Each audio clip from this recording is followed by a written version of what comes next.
So I was thinking about the Big Ten tournament, and I keep reading that Illinois is the trendy pick to win the Big Ten tournament, which would be an Upset? interesting pick considering what are they, the 7 seed, even though everyone in the Big Ten has the same exact record that isn't Purdue.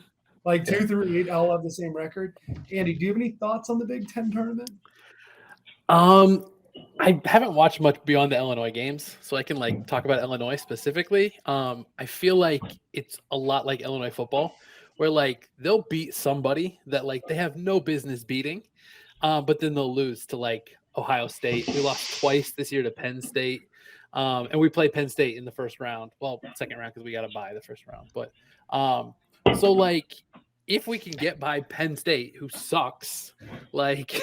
Then I think, we have a chance. But it's almost like I'd feel better if we were playing, Michigan or Indiana. So it's kind of weird. Matt, you weren't kidding when you said they all have the same record. Everybody's like 20-10 and 5 or something. Is that what it is? It's ridiculous. It's the haves and the have-nots in that conference. And the haves are good. Yeah. As of about a week ago, there were like 11-8. Everybody's 11-8.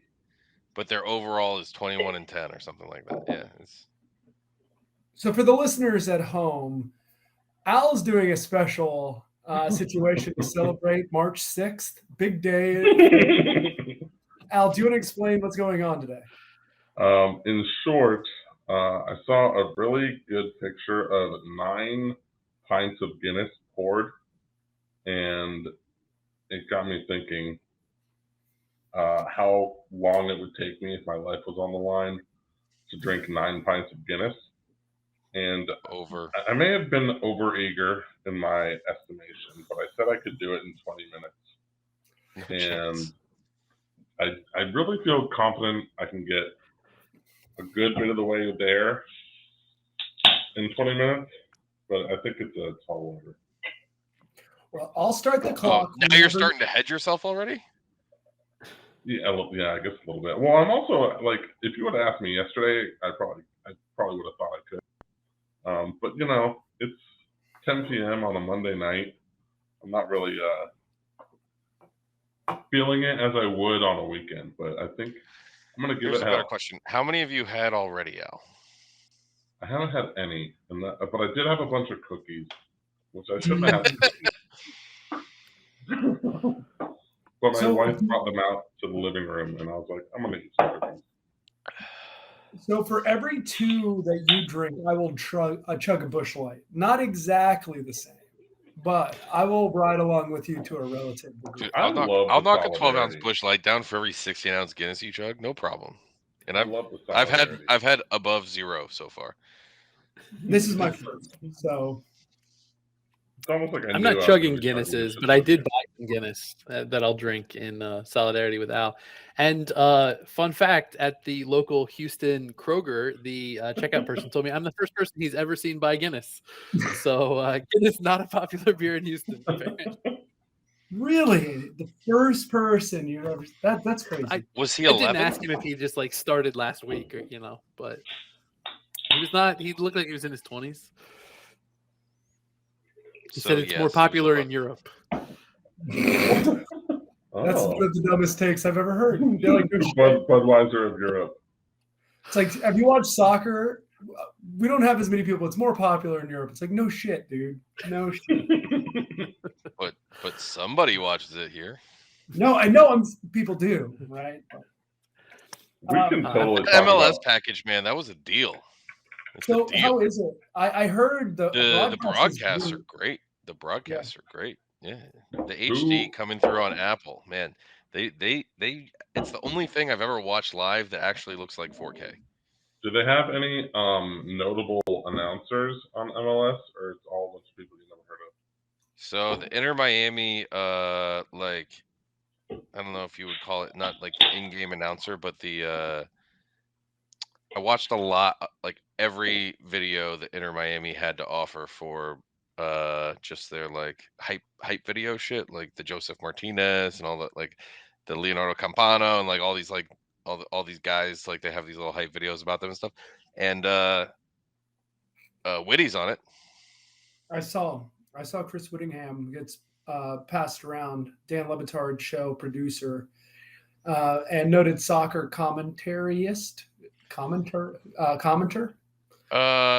Play-by-play man. Play-by- Noted soccer play-by-play man. Yeah, he's commentarist.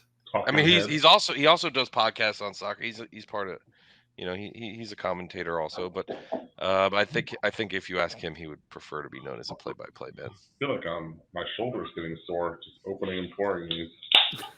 He would prefer if he was gonna take something from Dan Lebitard and turn it into, he'd like to be the Boog Shambi of the Dan Lebitard universe, where he. Yep.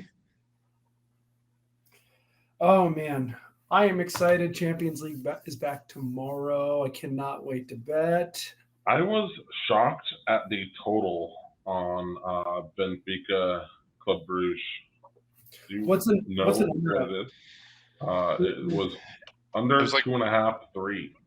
So yeah, it was more. It was more than 1.5. So I was surprised.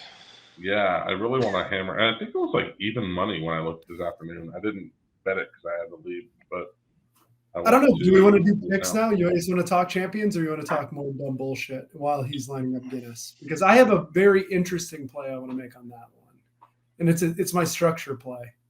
But you guys can catch that in a few minutes. Make sure you listen. I got a banger. Got a banger. Oh yeah, welcome to Chuggie Bets. You guys want to chug a beer together? Cheers, Al. Absolutely. Cheers. Start the timer. Who's ready to chug some beers and make some bad gambling picks? Welcome to Chuggie Bets. Al's got his first one down. He's got 8 more Guinnesses to go. I got Andy above me. I got Danny to the side of me, and I got Al in the corner here. We're going to talk sports and some other nonsense. There's not a ton of sports going on. That's not true. We got college basketball. There's all kinds of sports going on. We just don't have a lot of football going on. By the way, there's XFL going on. I won an XFL bet yesterday. I lost. I'm sorry. Shocker. Under and all. I bet the Roughnecks -4, and they won by 9. What town is the Roughnecks from? Houston, yeah. Oh, I'm sorry. Fucking Andy, shame were you on there? me. Did you go to the Roughnecks game? Of course I did. No, I didn't know that there was a Roughnecks game happening. How'd Orlando do this weekend? I didn't watch any. It was 3-3 going into the end of the third quarter, and I decided that's enough. Enough of that. And like I sent this text out to everybody. I'm like, people tell me soccer is boring, right? But if you're willing to watch the XFL in a 3-3 game where they can't move the ball and soccer is boring, you're not to be trusted. They didn't even get a whole goal. 3 quarters, no goals. Liverpool had more points than that in their game. They scored a touchdown at least. Might as well have been a Chelsea game. Seriously. At least you expect 0 points from a Chelsea game. Thank God for Fofana, by the way. Thank God for Fofana. Yeah, here's to Chelsea. They got their goal of the month, so we can pack it in, boys. Goal of the month, yeah. Unders for the rest of March, guys. Under half a goal for the rest of March for Chelsea. No, that Liverpool Man U game was crazy yesterday. I thought there's a chance it was close, and I saw Man U was getting points, plus money on like a draw. I was like, they've been the better team, and that would have been a mistake. I bet if Rashford would have knocked one in there because of the weird parlays I had plus my straight bets, it was worth like $800 to me. That team looked bad. Man U won their first trophy in a while, and whatever the fuck the 4th level cup is under the Carabao. Did they win the Carabao? Man U won the Carabao. They beat Newcastle, whichever one. So I had either Rashford to score or both teams to score in like 7 different parlays that all had those were the last leg, and all I needed was like that Casemiro to not be offsides. I would have won like $300, or Rashford to get one in, and it would have been like $800. I would have won. Ooh. I was so sad at the end of that game when they just gave the fuck up. Oh. Yeah, that was terrible. And it was like you would not pay attention for 5 minutes. It would be a goal again. It was fun. I mean, don't get me wrong. It was fun to watch. Like Missy and I were like doing chores while we're watching, and she'd go, "Hey, there was another goal. Is that who you needed to score?" And I'd come back and it was just no. It was Salah again. No Salah. Always the wrong team. The wrong red team. So Man U was just like hungover from their Carabao Cup win, or I'm guessing so. I'm guessing they changed their lineup too. So like they played Rashford up top, and they had Wout Weghorst like playing like he usually plays 9, but he plays like a false 9 with Rashford on the wing. But they like just like formalized that and put Rashford up at 9 and Wout behind him. And they had the guy in the right wing isn't their usual right wing. So they like changed their whole lineup for this game, and it just like their attack failed miserably. I was like, why would you do that against a team that has terrible defense? Like all you had, Liverpool, their defense has been bad all year. All you had to do is just like let Rashford run into space down the wing. It's going to be wide open because TAA is going to be running too far forward. That's their whole thing. Rashford's going to have plenty of space to run into, and they just were like, nope, we're not going to do that. I was happy to see Man U suck. I'm not a big fan. I'm not a giant Liverpool fan, but I respect them. Man U, fuck them. Well, I just wanted Man U to beat Liverpool. I mean, I'm obviously like super long shot here, but like, it's not going to happen, bud. Chelsea, if we're going to get into something, we're going to need Liverpool to lose, and Man U's clearly going to make top 4. So, they're like 8 points ahead, but Liverpool losing would have helped that. Sadly, the best way for Chelsea to make Europe is they have to win the Champions League. And that's going to be a tough hill to climb. They got a game they got to win tomorrow. Let alone we got to be Dortmund. I don't know if we can do that. So we're winning Champions League is going to be impossible if I don't think we can beat Dortmund. Yeah, I'm 3 minutes 3 beers in here, and it already feels like it's going to be a tall task. Yeah, you're 5 minutes in, bud.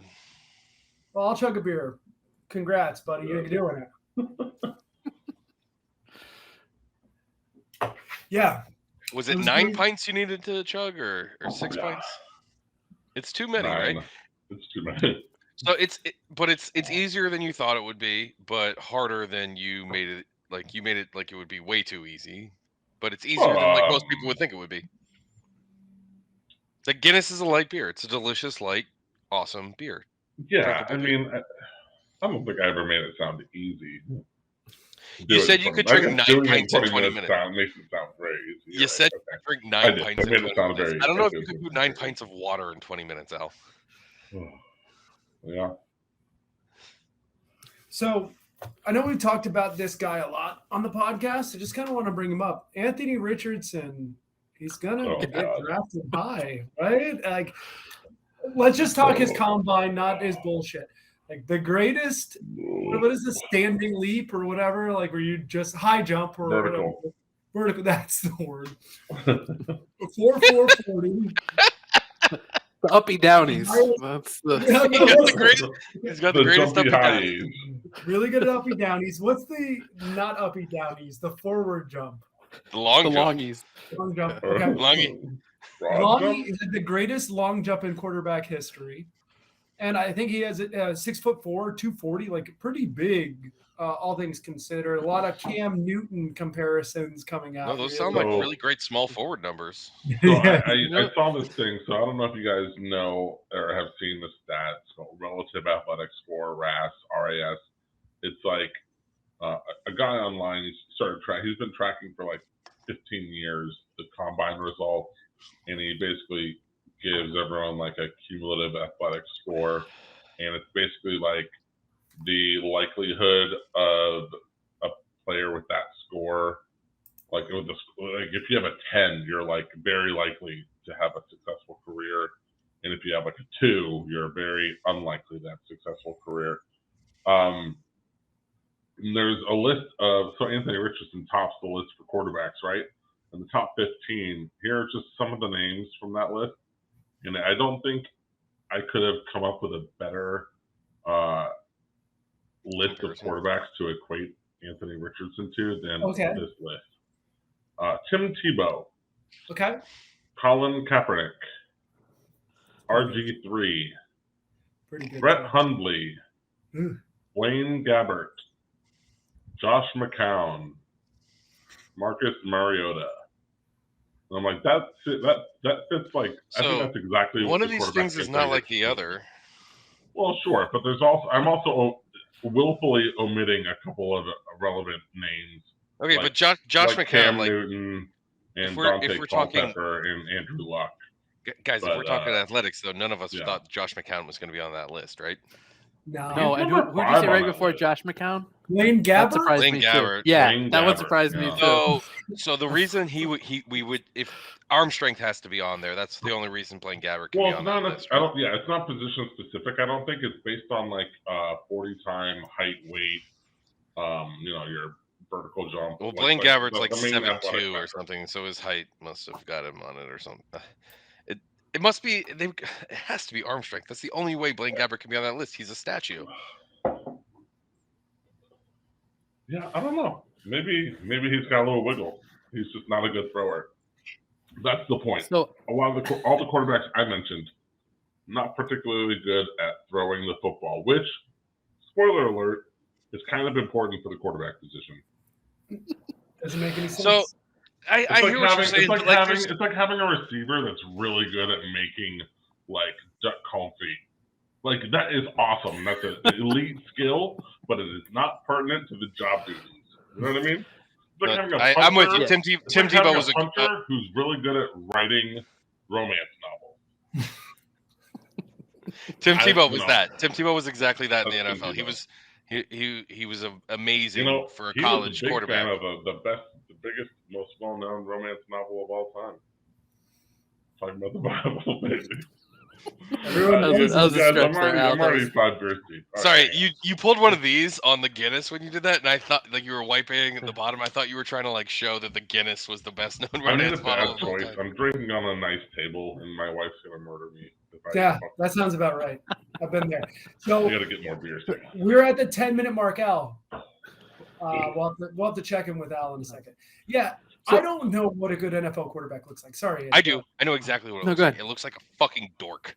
It looks like some asshole who just loves football more than his family, more than his friends, more than like girls, more than boys. He's just all he loves is football. He just wants to go into a room and watch film. That's it. That's what an NFL quarterback looks like. you're describing Peyton Manning, right? Like that's Tom Brady, Andrew Aaron Luck. Rodgers, Drew Brees. Do these guys all sound kind of like that? Yeah, that's what a good NFL quarterback looks like. So Drew Brees is the only one who probably isn't like that. He's got like a little more regular to him, but So I saw the comparisons to Cam Newton, but you know what the difference between Anthony Richardson and Cam Newton is? Cam Newton won a national championship. Anthony Richardson went 6-7 and lost to Vanderbilt. Like that. These are not the same quarterbacks. You guys know my father-in-law is a huge Gators fan, and I've been here in Houston, hang out with him yesterday, and he was like, Anthony Richardson can't throw the ball. He looks like Jacoby Brissett. He like bounces passes after like 6 yards. yeah, and the Gators had a quarterback that couldn't throw the ball, and they won 2 national championships with him. Yeah. So like, It's true. who cares how athletic this guy is? How good can he fucking be? well, so the problem Nobody is maybe they don't have yeah. enough felons on the team, right? That team was littered with felons. Maybe No one's murdered anybody. Where's the dedication? That's true. It's the Not a buddy of enough mine is a suicidal UFO. gay serial killers. So yeah, a buddy of mine's a UF alum, and he's giving me the devil's advocate when I'm talking shit about Anthony Richardson, and he's like, oh, look at how fast he can run. Look at all this and that. I'm like, oh, cool. That's not what a quarterback does. Kind of. I'm sorry, I'm already getting drunk and I'm winded because my belly's very full. But So yeah, go ahead. okay, Step in just here. speaking of I'm in the quarterbacks corner, that don't like run fast or need to be athletic, like Lamar Jackson, Justin Fields, those guys never need to like run fast or be athletic, and they haven't been successful at all. Yeah, he mentioned that like progressions and reading defenses is a teachable skill, and I would argue that it's really not. Like it is to an extent, but some dudes just straight up can't get it, and I'm not sure Anthony Richardson will ever get it. I mean, He calm under was pressure. Bad at that. I think the progressions in reading defense is a teachable skill. I think calm under pressure is not. I think I think that the work ethic is really the thing, and like the singular focus is the I thing think that's the not a worst teachable thing you skill. could do if you drafted Anthony Richardson is try and teach him how to read defenses in those moments where like shit hits the fan. Because what he should do is just trust his legs and like make a play with his legs, and he should not be throwing the ball if he doesn't know where to go with it. I agree with you 100%. If he's in a good offense that can scheme dudes open, he can throw balls in spots that are close enough to where open guys can catch them, but he's not going to make tight window throws ever. Well, I think that's where NFL coaches make like huge mistakes with players like Anthony Richardson and Justin Fields and Lamar Jackson is they try and coach them into being Tom Brady, right? And what they need to do is like just let Justin Fields like, hey, drop back, make your first 2 reads, and if they're not there, maybe try and make a play with your legs, get your 4 yards, and make a negative play into a positive, instead of like try and get him to be the guy who can make that split second, you 0.7 second read and then get the ball out of his hands within in the 2.5 step drop over and over and over again. Like that, they're just not that guy. They're just not going to be that guy. They're going to be a different kind of player, and you can build an offense around that kind of player. But trying to make them be the kind of player that you think football should be is never going to be successful. Wait a second, everybody. Al just called a timeout. He physically made the timeout symbol, and I want to make sure that we honor the timeout. Everyone who's listening, Al called timeout. I mean, I don't get timeouts. The point I was going to make is I'm about to start beer 6 here. I've got 5 minutes to go, and I'm absolutely not hitting. If you get six down, it's a win, bud. If you get 6 down, it's a win. Yeah, I'm gonna get this one down. That's my goal. We'll try not to throw it up while chugging it because I wouldn't even chug it, but you got 5 minutes. You got 5 minutes. If you get 6 down, I would call 6 a win, a big Absolutely. win. I would call 6 a big win. Yeah, we'll call it a push, maybe. No, I wouldn't even. Okay. Danny, what you were just saying about the quarterbacks, I feel like we talked about that a ton this past season with both Fields and with Trevor Lawrence. Both of them, when they were like given the ability to like, hey, if a play breaks down, like take off, they were so much better than when they like tried to make them stand in the pocket and sling it. Mm-hmm. And speaking of the singular focus, is kind of one of the things I think is promising about Tua is that like there's a lot of guys that would have like given up and just like said, I'll take my money and quit. And he's like, no, man, I love this football thing. I want to be the best. Like I think have a the good ability. thing for Tua is going to be having a year to sit behind Tom Brady. The fuck out of here, Al. I mean, as long as he's just doing his jujitsu/judo the whole time, that he doesn't know which one it is because his brain's still scrambled. But are we talking about judo black belt Both Sutton? Yes. I gotta get another beer. I'll be right back.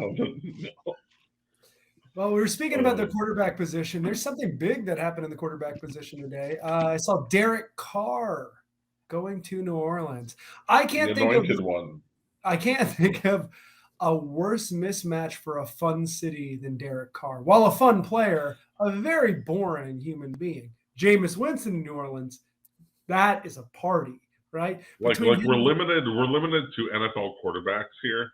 Like, what's the worst city NFL quarterback combination you can think of? Is that the game we're gonna play? I would love to play that game. I need a second to think about it. Tim Tebow, Las Vegas. Tim Tebow, Las Vegas is a good one. Gotta be up there. It's gotta be top 3, right? Any quarterbacks a Mormon? Well, who's the tight end who plays quarterback in New Orleans now? Taysom Hill. Taysom Hill. He's from BYU, right? So here's the thing with BYU. So he went to BYU, but I never know if people who go to BYU are actually like devout Mormons, or they're just like, I'm stuck. This was the only D1 offer I got. This is a question my buddy Matt posed to me earlier. He said, if you only got one offer to play D1 sports and it was from BYU, would you go? And my answer was, yes, I would, though it would be a race to see if I could impress other D1 schools before I got suspended and or kicked out, in the hopes that I could then transfer to a school that's not run by a bunch of fucking lame virgins. In the NIL era, that's exactly what I would do. I would play as hard as I could for that first semester. For that first month. I'd like to make something very clear. It's not Sure, I run mean- by lame virgins. Only lame virgins go there that are like part of it. Like it's run by people with like 9 wives. So they're not virgins. Well, I mean, yeah, Like I you're mean, I thinking- would like to they're- think they're I live lame, in they a don't world drink where a coffee. bunch of 70-year-old white dudes aren't virgins. But but the vast majority of the student populace is a bunch of lame virgins. Yes. You're correct. They do soaking. I don't think Aaron Rodgers would be Anytime very I can say soaking, I have to. Next week's podcast is going to be all about soaking. Start to We just finish, we 2.5 let it hours. soak. We're gonna let it soak. Oh shit! I got a minute. Aaron Rodgers with Bill Belichick, would that work? Probably would work. I'm trying to think of the worst mismatches as far as city. Either way, Derek Carr in New Orleans sounds like a bummer. I want Denver. someone who will party harder in New Orleans. Then I want Derek Carr wearing his like. Matt, pull your Christian- phone up. Let's get the official stop time here. The clock is 19 minutes and 10 seconds. He did it, everybody. Congratulations, Al. That's Finished sick. Guinness is under That's a 20. loss, but I think the All right. Can you get to 9 in 30 minutes? Nine by the end. I Don't push can't it. get to 9 in an hour and a half. Probably. You're done. You're done. I mean, I might crack one. All right, I got a Chuggie to give out. So Al, I almost threw up at the like. If you would have not laughed, I probably would have. Speaking of quarterbacks, have you guys seen the picture of Tom Brady's new girlfriend? No, I want to see her. Let me pull her up. Let me does it bang look her. just like his What? son. Who did she play for? Yucky comment. Oh, it made me holy laugh, shit. Danny. I'm Oh, hoping okay. that we have a lot of new. Google my, Tom Brady's Guinness girlfriend, and chugging it's a has picture of his attracted a bunch daughter. of Just so new- you know, all I see is Sorry? pictures of his daughter. Tom Brady girlfriend only gives me pictures of his daughter. Thanks, Bing. She's not bad looking. But Danny, Veronica- go ahead and Google Tom Brady kissing daughter on the lips, No. and the computer immediately shuts down. You're like, No, I'm not going to do that. Is I mean, she more? she looks like what you'd expect. All right, so Veronica Who does? Rajak is like she's clearly a model. She's 26. Hot, more attractive or less attractive than Giselle? Less. More. I've never been a big Giselle fan. Like, Neither have I. I don't get it. I she's really pretty, right? Yeah, I'm not yeah, saying- like I'm not going to talk shit about Giselle. no, but just like as like the number one supermodel in the world, or like people saying she's the most beautiful woman like ever. I So don't get that. I'll I mean, I I'll always throw thought this Tyra out here. Banks was hotter. Tyra I'll throw Banks. this out there. I think. I mean, I do not. Obviously, I do not know any supermodel. So that's a big carve out here, big caveat. But if I were to rate supermodels based on how cool I think they are and how down they would be to like chug some beers, I think she'd probably be number 2 on the list behind Heidi Klum. Heidi Like Klum seems all-time- like she's all- bad.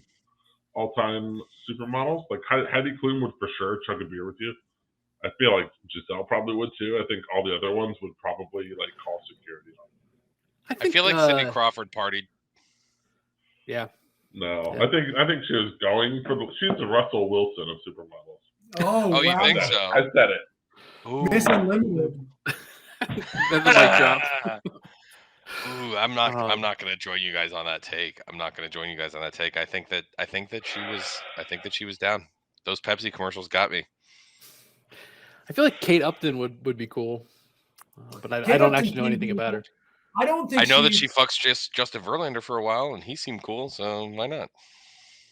I mean, they seem cool. They seem like a cool couple. I've been on the internet. I since totally didn't 2015. violate their privacy and find those pictures.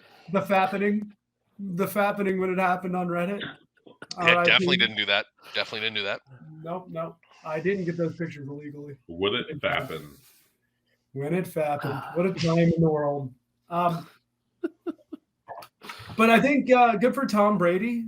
He seems like he sucks. I'm sorry. I know everyone loves him. I think that guy probably sucks ass. I don't blame Giselle for divorcing his boring ass. He seems like the You know, We always, Dude, I feel like no one gets credit for being the one that the hanger on for the marriage that fell apart 10 years ago.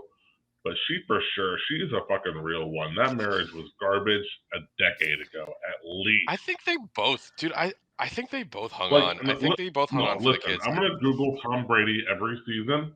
I'm gonna tell you the exact season she stopped loving him. Okay. You guys continue, and I'll just jump in and interrupt you when I have. It was the Tuck rule, wasn't it? The Tuck rule. That's when she stopped loving him. It was Deflategate. It was Deflategate. I bet you it was Deflategate. It was way before Deflategate. Really? So he had to deflate his balls to inflate something else at that time. So that's when she stopped loving him. Bad joke. Oh yeah. Bad joke. After that, I don't know where we were going with it. I think I was just joking that it didn't work anymore. When did they get married? Will someone look that up while I'm dicking around? It was 1982. Shit, 2003 was close. Let's see how much further we got. What year was I need the answers. I got lots of questions. I need answers. Because it very well. They first met in 2009. They met in 2009. Oh shit! Did you guys watch any college basketball this weekend? Yeah. It was pretty good. Am I gonna have to carry the college basketball segment? If you guys are gonna leave college basketball segment to me and to interrupt Al's Googling segment, so I this podcast has gone to shit. Danny, did you watch the end of the Miami game? I know we were together, but I don't know if you watched the actual. I was outside with Zach and George trying to watch it, and then I got called in to make my drink for our party we were at, and I couldn't watch the end. But Zach came in to tell me what happened. It was an exciting game. I love how Miami's alive for basketball. You can feel it. You can see everyone rushing the court to win it, to win the conference. It's awesome. It's a good time. That shot had to pucker buttholes all over Coral Gables, though, because that dude got an open three to win the game. And you guys had just knocked one of those down on us 2 weeks ago. So I got a dead giveaway. Dead giveaway. Okay. So listen, Tom Brady grew his hair out in 2009. Okay. You want to know when he cut it? When? 2013. And I'm going to say right about 2014. She was cool with the haircut, and then he pivoted and thought he was something he wasn't. 2014 is when Giselle stopped loving Tom Brady. Okay. It was like you're saying 2014? You're saying 2014 is when Tom Brady started smelling his own farts? Yes. Okay. It was way before that. Can I show you the pictures that demonstrate this? Please. Sure. Okay. I mean, I've looked at all of the Tom Brady pictures that exist, so I know exactly what picture you're going to show. I wish I was better at managing this podcast and I could put this on the video feed so you guys can see all these pictures. But that's 20. No, this one's just for us. That's 20. Okay, he looks great like that. That's the way Tom Brady should look. That looks like the kind of guy who's going to fuck the hottest supermodel in the world after he wins the Super Bowl. Yeah. Then, how do you think Giselle feel about that? The very next year, we get this Tom Brady. And this is the Tom Brady that intrigues Giselle. She goes, oh, maybe I like a man with short hair. And then we get this Tom Brady. That guy looks like he's trying to be Joe Burrow in that picture. Yeah, he does. That guy he absolutely looks like he's like, oh, I saw Joe Burrow in a magazine and I want to be him. And then this is the Joe Burrow is probably 12. This is the one where he starts smelling his own farts and she stops loving him. You know what's crazy? Yeah. He's rich. Why doesn't he have a better haircut? If I was rich, I am poor. Ask Mark Davis. That's it. It doesn't make any sense. They're all a bunch of fucking weirdos. It almost makes you think money doesn't make you anything. All right, how much do you guys pay for your haircuts? Let's just go down this track, all right? Because I go to fucking Great Clips and I pay $12, but I tip all the way up to $20 because a haircut should not cost more than $20, and I will pay $20 no matter what I pay for what I do for my haircut. I'm happy. Yeah, I'll let you know what I do. So there used to be a place nearby, and they closed it down. It was a Super Clips, I think, or something like that. Super Cuts. They closed, and it was like $20 a haircut. So the only place that's like remotely convenient for me is right next to my office, and they charge $30 a haircut. So I go there and I get my haircut there, and they do the hot shave on the neckline, which is like a must for me. I would pay extra for that for sure. And I mean, it's not so. I mean, I don't justify it that way, but like I justify it in saying that like I'm not gonna go drive 20 minutes out of my way to go get a haircut for $10 cheaper. Honestly, I would go up to $40 just knowing who's gonna cut my hair and that it's gonna be good. But I still go to Great Clips because I know how long the line's gonna be. I want to hear what Matt and Andy have to say, but before we get to their thoughts on haircut pricing, I do want to say here's a conundrum, and I want your guys' thoughts on it. So the hair cuttery I attend is a place called Hair Mechanics. It's like a haircuts for dudes place. You know, like we only have hot chicks that know how to use razors, and you can have a beer while you wait, and like all that shit, right? And so it's lame. I hate it, but I just go over there and get my haircut. What's lame about that? Well, it's kind of lame. It's like I don't know the touch of a woman, so I'm gonna pay $5 extra to have a woman touch me. It's not a fucking hooker, dude. It's a lady cutting your hair. All right. Anyway, let me get to the point that I'm trying to make. So there are like at least like 3 cute girls in there that cut hairs, and then there are like a few that say chicks that look like us. Yeah. Like my female equivalent of me cutting my hair. Sounds hot. So here's the thing. So now I feel like I bet she's better at cutting hair. Well, that's the thing. You would think, but it's not actually accurate. Like they're all like fine. They're like no one's good at it. So it's because they're cutting fucking this. So when I make a reservation, I can choose the stylist that cuts my hair.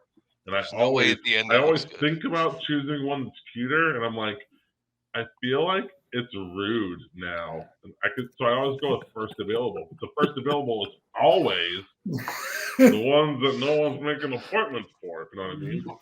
Gerda. So, I don't know. So area. at a place, like that, everybody's choosing based on hotness, not on quality of haircut. So that's creepy, I think. Yeah, it'd be weird to be like, I'm gonna choose the hot one instead. Like, and then so I go to like I said, I go to Great Clips, and there's this one old lady. Like I got my hair cut this weekend, and the entire I don't want to put her on blast because she's nice, I guess. But the whole time she was talking about how she's going on a she's definitely listening to this. Oh no! Haircut. She's going on a cruise by herself, and she was telling me about how like lonely she's gonna be, and like she was like telling me this sad story while I'm getting my hair done. I was like, that's the worst. I want to hear that shit. The fucking worst. No. She's like, have you ever go on Carnival Cruise? I was like, yeah, I've been on the Carnival Cruise before. She's like, you ever go by yourself? I was like, no, I got friends and a wife. And she's like, oh, I don't. And I was like, what? You can't book the cruise and complain about going on the cruise by yourself. Danny, you should go in next time. No, so this is how this unless like her husband died after. That's what happened, Andy. But she's telling Matt, you're telling some guy. Matt, No, she's telling some guy that she's just cutting his fucking hair. So she booked a cruise back before the last hurricane back in November or whatever. And whoever she had booked it with, it wasn't her husband, but whoever she had booked it with died. It was one of her other girlfriends. Her husband died years ago, I guess. I don't know. I fucking heard about it. Everybody. Serial killer? No, she's just old, man. When you're old, all your friends die. This is going to happen to all of us. Yeah, but also it's very us convenient. Probably sooner than other people because of the amount we drink. Very. I had a great aunt. Who got married 6 times, and all 6 of her husbands died. And the family definitely started like asking some questions, like, is she like poisoning these guys? Yeah, like this is probably too. Did they all die? Did they eat a lot of almond flavored pastries in the morning? Did they all die the same way? How did I don't know. I was too young. This is like my great aunt. Yeah, or my grandpa's wife's sister. grandmother is 90, and her husband died like, I don't know, 15 years ago or something like that, and she remarried a guy, and like that guy had been married twice before, and this is now his third wife, and Christine's aunt was like, I wonder if he's like poisoning her or something, and I'm like, these people are fucking 90. Like, 90-year-olds just die. They straight up just die. Like, I doubt this man is sabotaging women's lives. He's like, oh, you just wait until you're 90 and I'm going to fucking end it. I'm going to smother you with a pillow when you're 90. Like, no. It's I think you just your plan. He's a good and decent man, god damn it. He's a good and decent man. I think you just like have sex with somebody that when they're 90 and like their heart can't take it. Yeah. That's a great way to go out. Literally everyone over 89 Dude, I hope my dick still works when I'm 90. It's like it's barely getting by at this point. Danny, can you imagine how terrifying it is for the other person in that scenario? Do you think they think of it as you mean sex with me, or I mean, I'm 90 90-year-olds I fucked, like they were all terrified. Yeah, no. If you were to die when you were having sex with someone, right? Say. Are you asking how terrified Missy would be if I die on top of her tonight? Well, outside of the she wouldn't be terrified for you. She'd be terrified for herself. Yes, she'd be there until your girls find her in the morning. Like, and, even then, she's spending the night after. Oh man, I could just picture Guinevere crawling up on top and Missy like, I need you to get me my phone. Go get me my phone.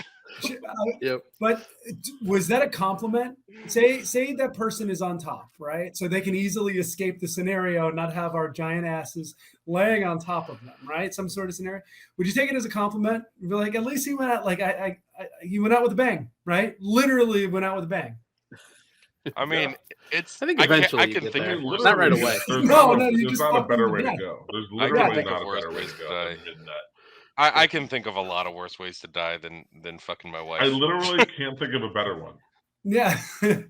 Amy and I have had this conversation, and she says she won't go to my funeral. She's like, I will be too embarrassed. Like, I'm not going. You actually had this legit conversation. That's an awesome conversation. She's like, oh my god, I fucked Andy to death.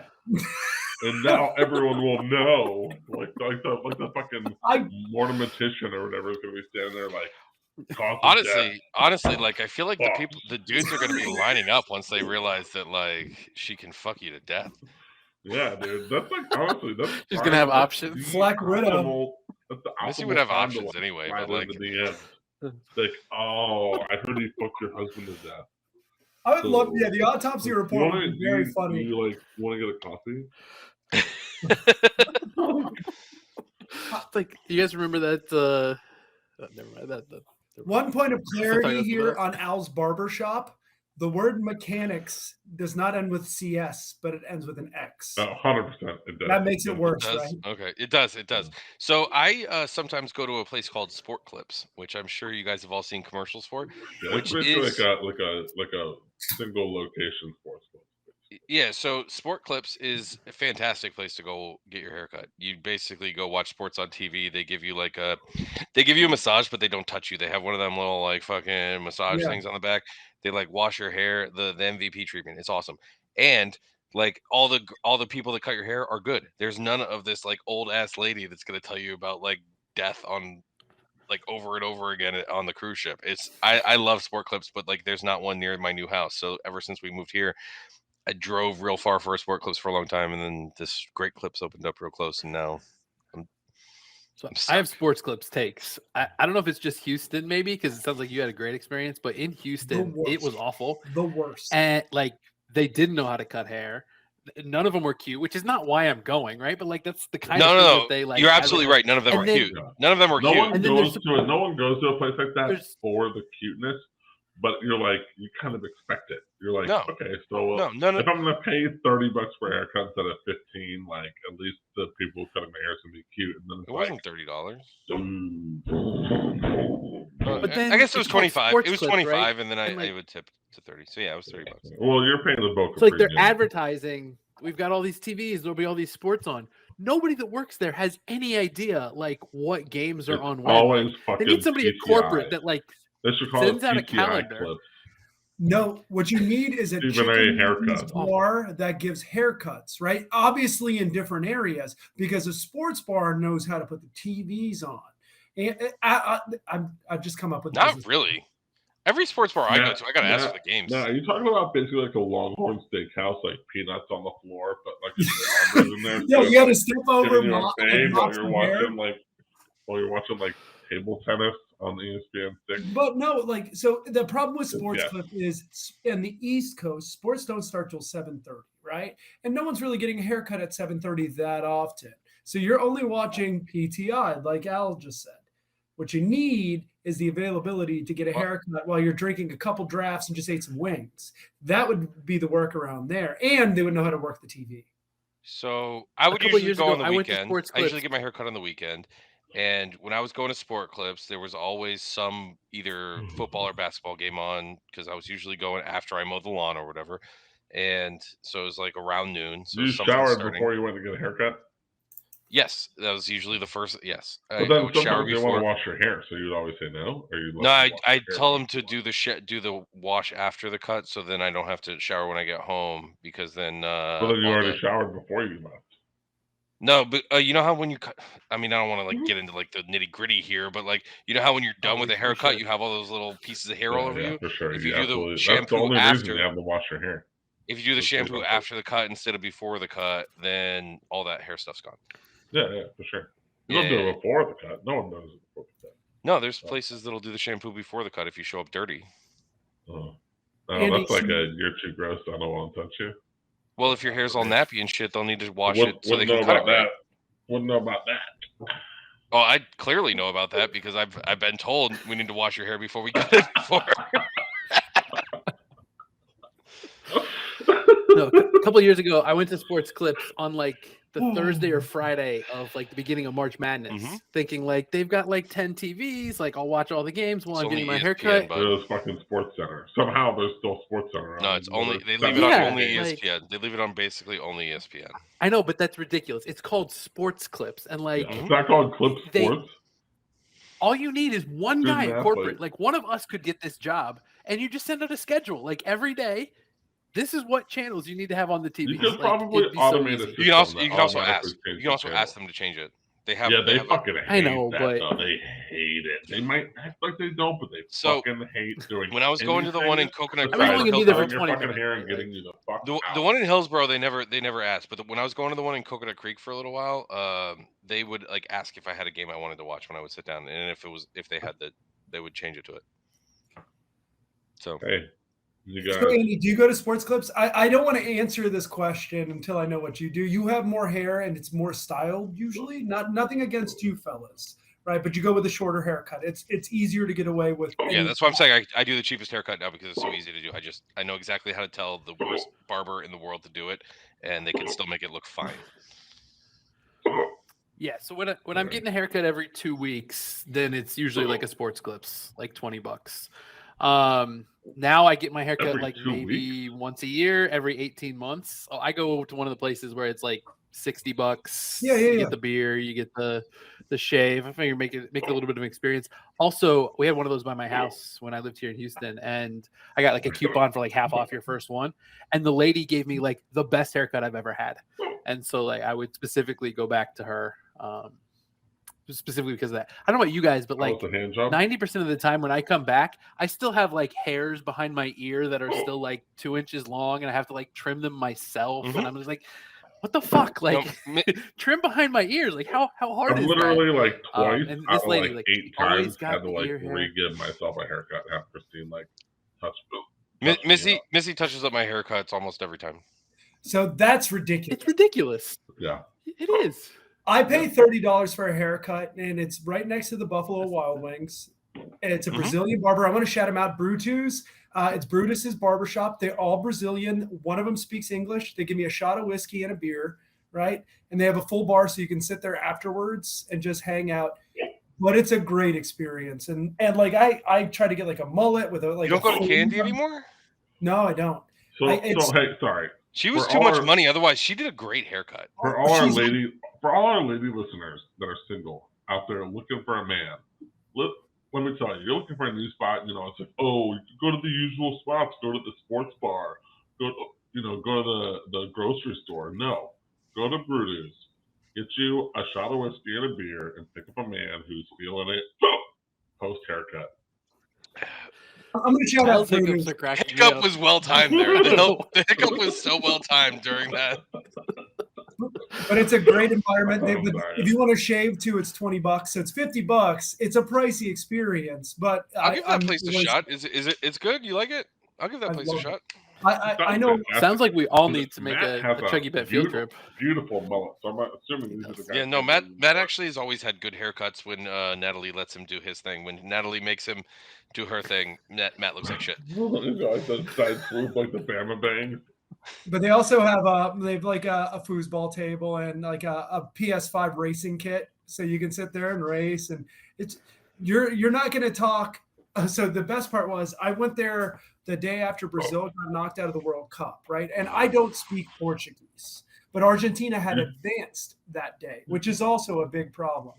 Liam and I went and got our haircut, and they were just screaming at each other in Portuguese for like 45 minutes. Liam's like, are they mad at me? I'm like, buddy, they're not mad at all. Like, because I could be like, Casemiro, Thiago Silva. They're just like screaming names at each other. Richarlison. And the guy comes up to Liam. He's like, buddy, I don't want you to be scared. He's like, we're just Brazilian. We very much care about soccer. He's like, oh, okay. He's like, oh, I know. I like Chelsea. Yeah. We don't score goals either. Yeah. They have a Thiago Silva kit in there, and they got all the Brazilian players like Gabriel Jesus. It's a good experience. Hey, it's right next to Buffalo Wild Wings, too, so you can grab a draft. Matt, I did you a favor while you were talking. I looked up how to say foosball in Spanish, even though that's not that convenient because it's Portuguese, not Spanish. But it's footballin. What is it? Footballin. Footballin? Yeah. Either way. Yeah. Hey, if anyone needs a haircut who's listening, go to Brutus. It's right next to the Buffalo Wild Wings in the corner. Good for them. I'm ruining this podcast, right, with these hiccups. I'm sorry. It's a lot in my ear. I thought you were done. It is. Maybe turn it up when you feel one coming, bud. Maybe turn the microphone up when you feel a hiccup. I don't know why. Hiccups, Danny, you don't feel them coming. They just happen. I was legit worried at first because I couldn't tell what it was. I didn't know if you were having the big one. It fits the Chuggie Bets mold, man. You chugged 9 Guinnesses and now you're hiccuping. It's perfect. This is a deep cut, but it reminds me of Matt's role when we were in the musical Bye Bye Birdie together. Oh yeah, it was milk, but it was a lot. He had to be drunk and he like hiccuped on stage the whole time. It was hilarious. You guys talk about Bye Bye Birdie just reminds me of you guys doing H's for high school all the time on the stage. Yeah, we sure did. That's a deep cut. No one knows what the fuck you guys are talking about. But I do have breaking news. Oh, I like news. Do you guys care to take a guess as to who Avril Lavigne was seen kissing at Paris Fashion Week? John, no. Not what's Kanye West. Name? No. It's a good guess. It's a better. It's not Your Body Is a Wonderland guy. I figured John it was Mayer? No. Yeah. No, actually. All I could think of was Mellencamp when I was trying to think John Mayer. It was Barack Obama. No, it was Tyga. Oh, you know what's interesting? This is not interesting, but Tiger Woods? No, like the rapper Tyga. So that's really interesting because Tyga's been in the Kardashian atmosphere for a little bit. He had that song Rack City Bitch, Rack City. No? Okay. No. Well, it's interesting. Was Cody Jinks featured on that? Yeah, sure. Rack City Heavy Bitch.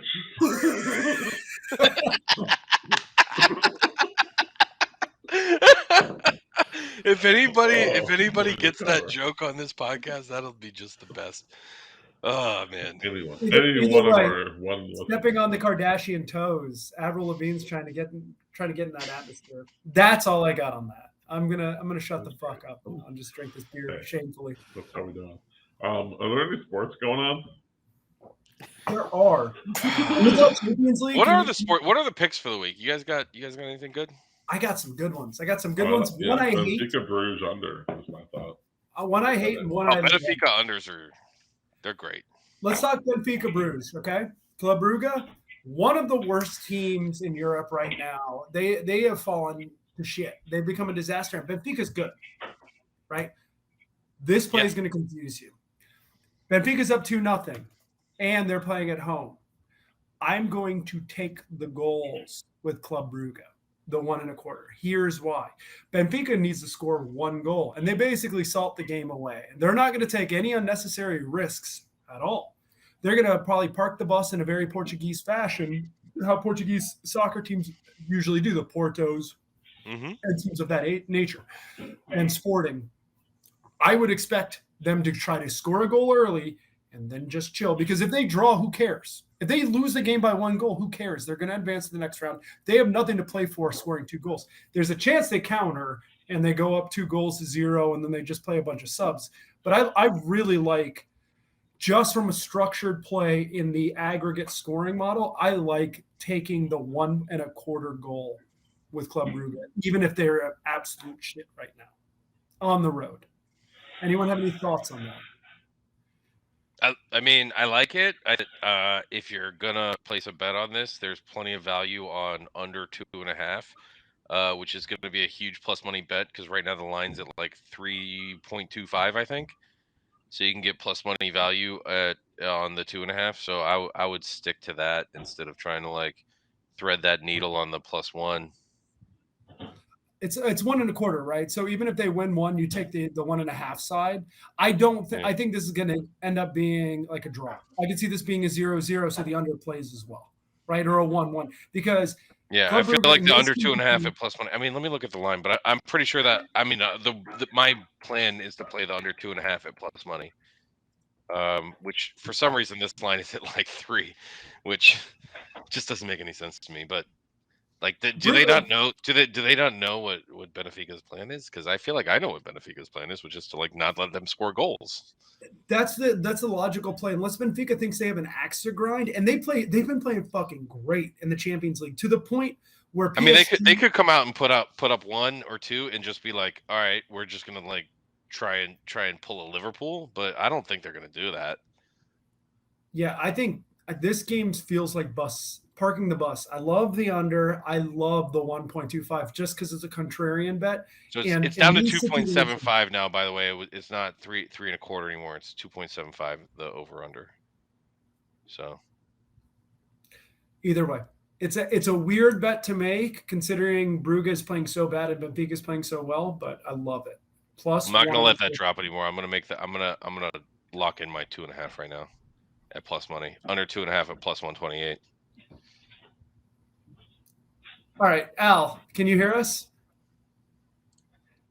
Al, I want to take Club Brugge plus 1.25 goal. The reason being is Brugge's been playing very bad, but Benfica has nothing to play for tomorrow. If they get a draw, it's all done, right? They could salt the game away. We've already talked about the under. It's money. Do you have a thought on that? So the only thought is, well, you said plus 1.25. You can get plus 1.5 at -122 right now. I got it at plus. I got it even. Brugge plus 1.25. Yes. Okay. Games in Benfica too. So what are the odds on that? Because I would rather probably just bet the draw, or even a Bruges win, because I could see this being a Bruges plus 1.25 is plus 105 right now. Like Benfica's just gonna sit on their heels, right? You said what's plus 145? 105 plus 105. Oh, the plus 1.25 is plus 105. Yeah. Yeah, that's good enough. I'm gonna bet it. Yeah, I'd rather do the plus 128 on the under 2.5, because I feel like it's the same bet and I'm getting better value. It is. If it was like minus 130 or something, I'd probably try and sweeten it by taking the draw, or like under 3.5 and parlaying it. and moving the number up. I agree with you. This is the classic 2-leg soccer bet. You think the one team is a lot better. They don't have anything to do tomorrow. They're going to score a goal and not give up 3. That's it. That's the only game plan they have for tomorrow. Score a goal and don't give up 3. Yeah, but or they could just like not give up any and not score any. Well, that's that too. But buddy, I agree with you. I think the under is the other play here. Fuck me. BYU eat shit. You guys want to talk Chelsea Dortmund? Yeah. Let's do Chelsea Dortmund. I'm gonna ride it on this the same way I have been all the games. Chelsea under 2.5, whatever the line is. They're down to minus money lines on under 2.5, and it's been pretty heavy minus money. But I'm gonna keep hitting that number just in case they get to 1-1. So Matt, you're betting alt line then, because Bruce is plus 1.5, so you're betting plus 1.25. I bet the plus 1.25 Used to be the earlier line. for a plus for at even money. So it's moved even better. The alt line is now plus 105. Yeah. Does it make sense to do plus 1 at plus 145? I like that better. I like that a lot better. Knowing you'll probably draw the money back. Look, and Benfica's a lot better. They can go out and salt the game away 2-0, and Danny can celebrate because he's smarter because he took the under, right? Like that's they're going out there to park the bus. So I'm doing the under 2 also. So I'm gonna They also might want to show out for the home crowd. So you never who ever wants to do that? Like we'll do 20. Yeah. So this under 2.5 is minus 108. What's the score right now in Chelsea Dortmund? It's 1-0 Dortmund, right? Yeah. That's a different line. That's 2 goals up at home is like a classic scenario. Take the other team and just let them hold on. Chelsea Dortmund is 1-0 going back to Stamford Bridge. Yeah, I don't know if I love the under 2.5 when Chelsea's down, but the odds aren't good. I love the over. But I can't believe I'm saying this. I love the over in that scenario. There's 2 plays here. Either. I hate them both, but I love them more than anything else. All right, just give me a second, and then I'll let you guys tell me I'm done. Yeah. I think the over is the play here because Chelsea's going to have to be so aggressive to try to score 2 goals that there's a good chance they get countered and give up a goal, right? But the opportunities have been there for Chelsea too, so they could probably vary some. Chelsea only needs 1 goal. They need 1 goal to draw, but they need to get 2 goals in order to win. They could do that in extra time. Everyone who's gambling on soccer, listen, this is the same thing as the World Cup.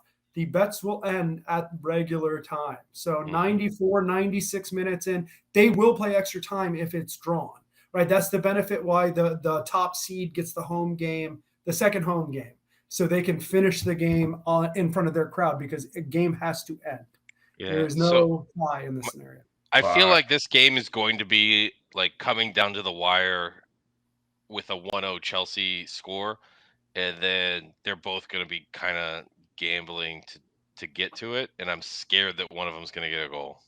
Come on, if it's 1-1, somebody's going to score. If it's 1-1, there's going to be another goal because Chelsea's going to be playing like a super aggressive style. They're going to go to like the Jurgen Klopp style where we're just going to try and take possession and score right away and leave our defense with nobody back there.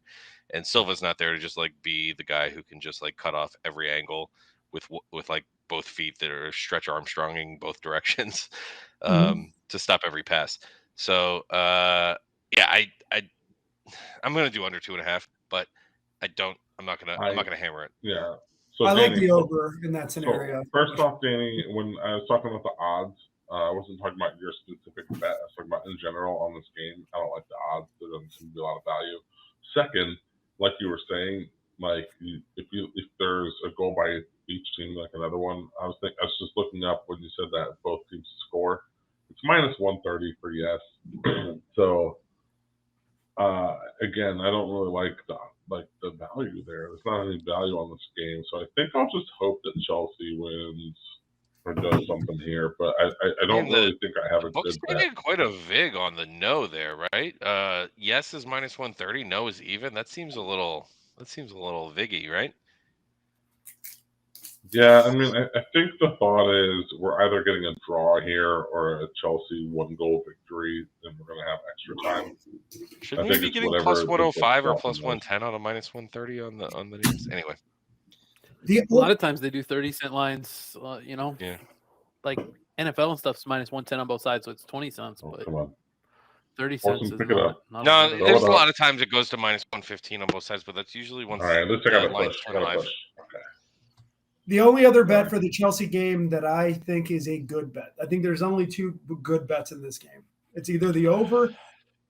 Oh, I hate saying this, or the double chance. You take Dortmund or a draw at minus 110. Knowing that knowing that Chelsea is going to have to play super aggressive, there's a good chance Dortmund may be the best counter-attacking team in the world. They're incredibly fast and they're a great passing team. There's a good chance the game ends in a draw either way. At regular time, we play extra time. Who cares, right? No, I just found the best bet. So, sorry, minus Matt, 110, double chance, Dortmund or draw. Dortmund Just found the best bet. double chance. If we're talking about this game, it's under half a goal in the first half plus 190. I don't like it. I think 0-0. So- You don't think the first half ends 0-0 at 2-1? Buddy, I think it's an over. I think the game's an over. I think this is the rare Chelsea over. Matt. Yeah, but in the first Matt, half is when you think it's going to happen. I'm going to do you one better, Matt. Mhm. So you said double chance. All right, gonna that's take the best it bet of the game, and -110. I'm making that my Chuggie bet of the week. I think draw no bet might I'll be the chug a better beer because play. that already won. For Dortmund, Yeah, draw no bet for Dortmund is plus 190. So you're basically getting. You're saying if it's a draw, I get better my value. money back, and if it hits, you get a better payout.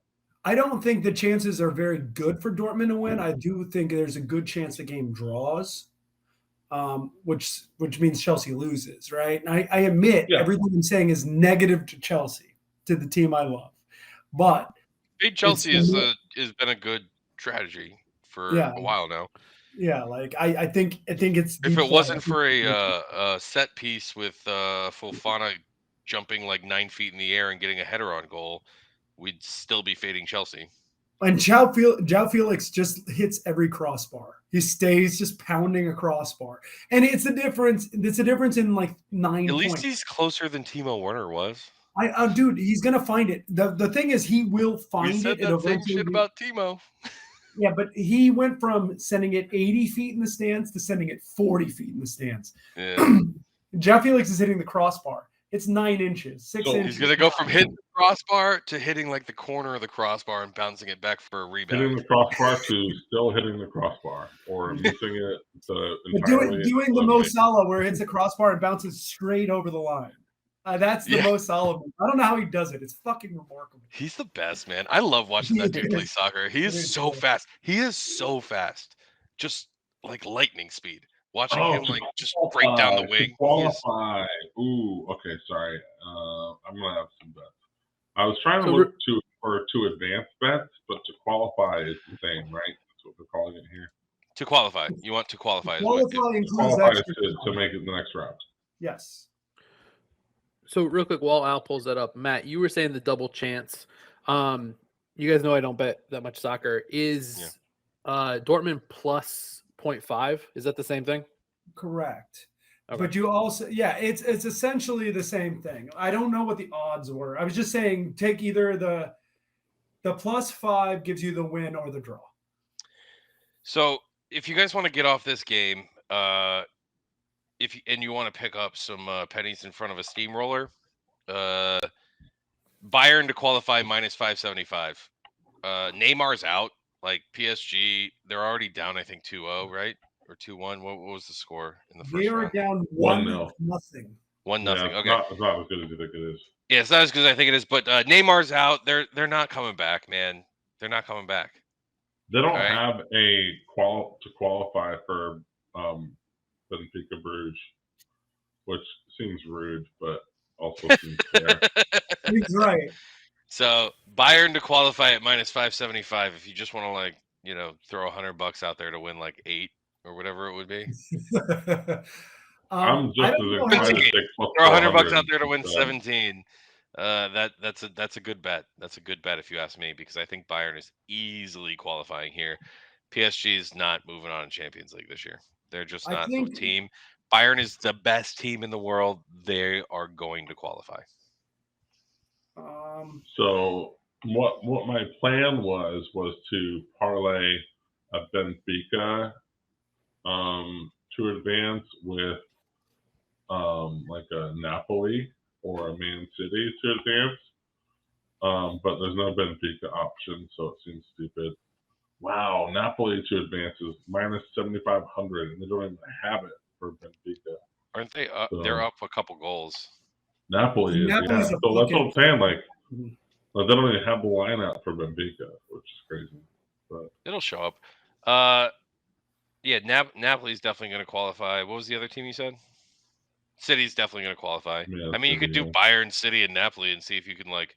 You're really that hesitant? You could think turn that from Neymar- 100 to win 17 to 100 to win like 18. Danny, you think Neymar is that valuable? I think he's great, but yeah, it's that's what I was saying. I'd rather take the I plus think they weren't 400 going to than win minus with 575. Neymar. I think they weren't going to win with Neymar, but without him, like who? Like, come on. I don't think this Bayern team. I think they're really good. I don't think this is the same team with they are lacking that finishing touch without Lewandowski in the middle. St. They're Maxim's still been really St. good. Maxim's been pretty good in the middle, and you're discounting Sadio Sané. Mane is there, right? And he should be Sané back. and Mane, right? Sané and Mane are both there. Yeah. They are And great on the Gnabry wings. and Choupo-Moting. I like, Dude, I get it. They're really fucking good. But Kylian Mbappe is on the other side. If we watched the World Cup, if you guys remember the World Cup when he scored 3 goals to get that shit into a Mbappe's good, but like when he's playing with the French team, don't get me wrong, PSG has a lot of really good players too, but when he's playing with the French team, saying they're not good? Like you still he's got playing with Lionel Messi hunting around back there too. Lionel Messi's got his heart's in Miami. We all know this. I don't know this game. The 3.5. I was hoping it was 2.5. I was going to say just take the over. I may take. I don't know what Mbappe to score is, but that's probably the bet. If it's like close to even, I'll probably do that. I think he's going to get a goal. I know. All right, Matt. Let me ask you this: which team plus plays 145? Plus 145. I'm going to take Kylian Mbappe to score a goal. Which team that plays this week do you think is the most likely team you would bet to qualify? Obviously, you can't bet Benfica because there's no line out. I would bet Benfica. That's the one. No, but besides them, who would you take? Chelsea, Dortmund, Bayern, PSG, Tottenham, or AC Milan? God. So the Tottenham Milan game, I don't know what to do. I'm going to bet the under. Under 2.5 goals is how I'm going to bet that game. That's a good way to bet Milan games. Yeah, like I don't know what to do with either of those teams. They've both been in absolute crap form for the most part, right? Tottenham just lost at Wolves this weekend, correct? Yeah, they're going to come. Yeah, they're going to be coming out though. I got it. Son had some opportunities, Kane had some opportunities, and they didn't put them in the back of the net. And I feel like they're going to be ready to put some goals in. Al, my best bet for your question would be Dortmund. I hate saying. I think Dortmund has the best chance of those 6 to qualify. So this was the reason I asked the question. Okay, so I have the 4 teams playing next week that are likely to qualify. That being Inter Milan, Man City, Napoli, and Real Madrid. If you parlay all of those together, you're at minus 156. So if you take any one additional bet and add it to that. So basically, if you're saying those are all locked, so lock those in. What's your favorite bet besides that? And I was thinking qualify. I don't think Madrid-Liverpool is a lock. I mean, what's Madrid up? I mean, sure. I don't think it's a lock. 3? They're up 3? 5-2. Yeah, going back Liverpool, like I said, Liverpool has been playing that gambling style, and they are like taking possession. Like you saw the way they played Manchester United right now.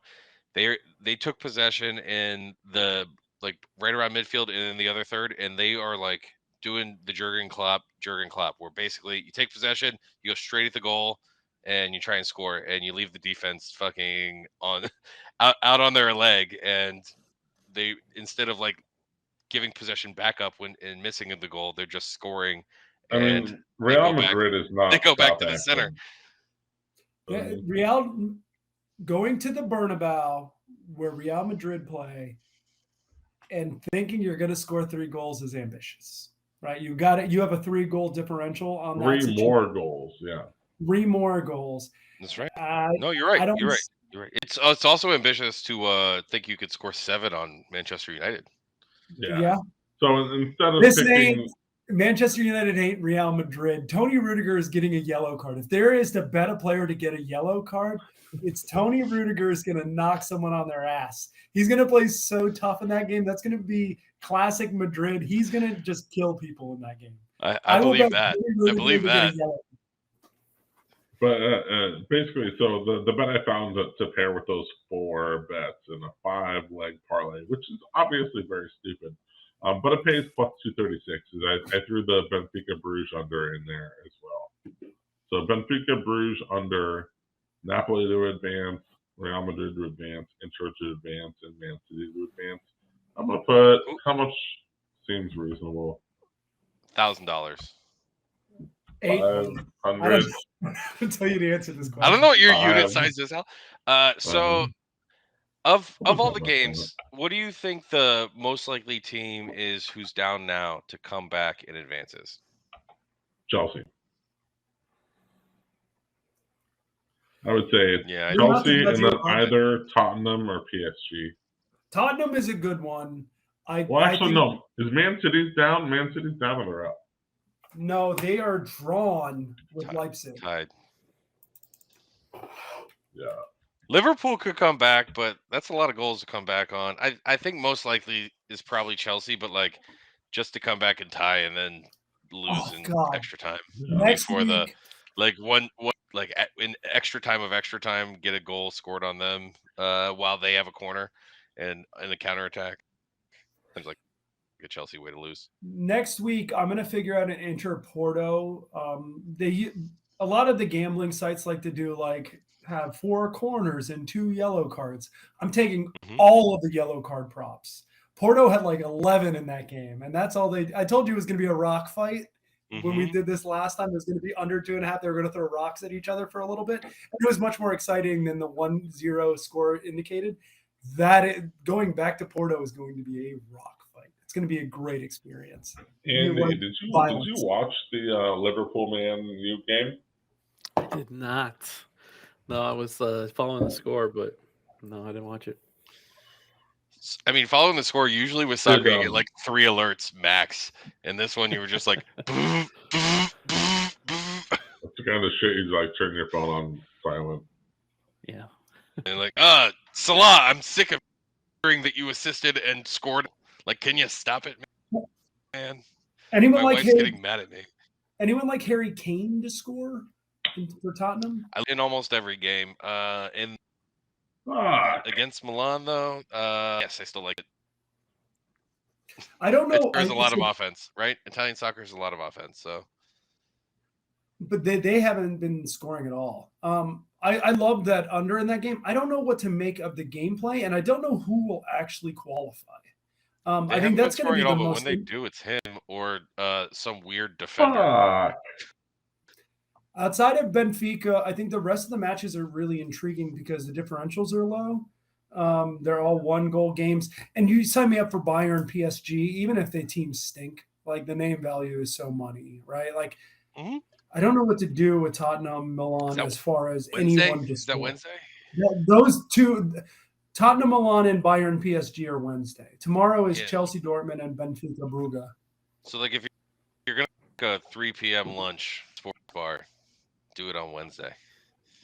I did my calendar. I have a bunch of calls from 3 to 5 these next couple days. Very important calls. Can't be Champion calls.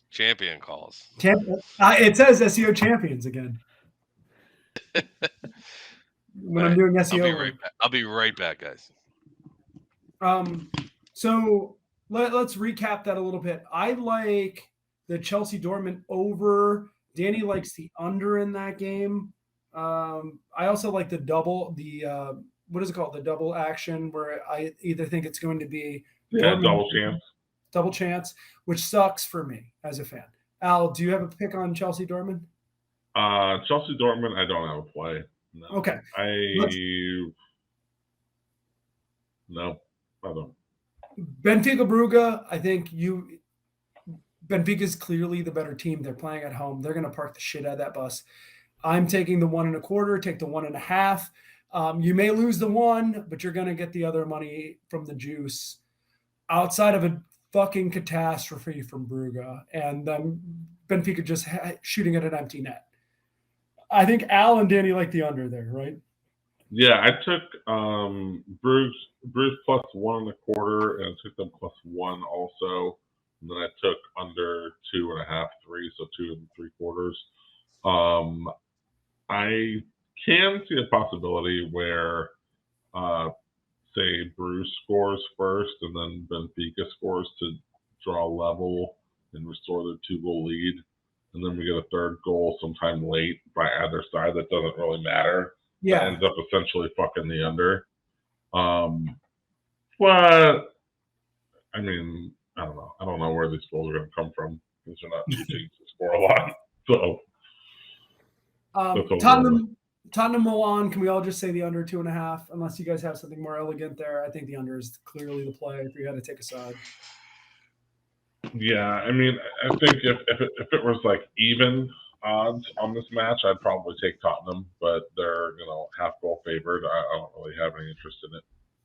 Yep. Even if Tottenham's up 1 and they go to extra time, the bet's over. We've finished our bet. This is at regular time, everybody who's listening. Yeah. 3 people who are still listening to this. And then Danny likes Bayern to qualify. I like Mbappe to score. And Al, do you have an idea on Bayern PSG? Yeah, I'm never betting anything that's minus 575. It's just like, why risk it? I'd rather just bet the plus 400 for PSG to qualify. I think it's just as likely that they come out here and win this thing 3-0 as it is. Dude, you don't have to risk a whole $100 to win 17. You can risk $20 to win 3 or whatever.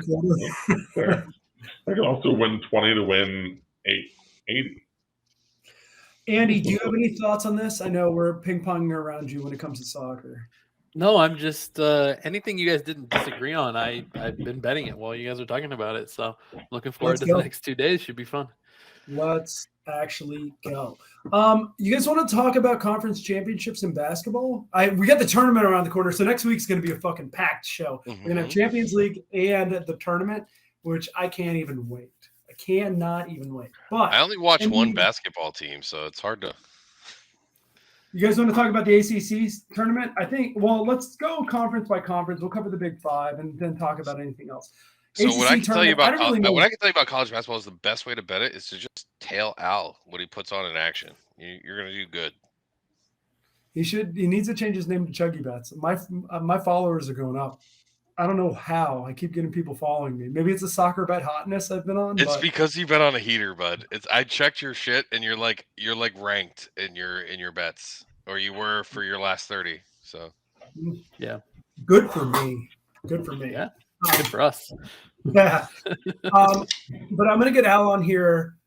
I don't know, Al. We're talking ACC basketball tournament. Do you have any leans? Anyone you like to win? I could pull up the odds really quick while you're looking. I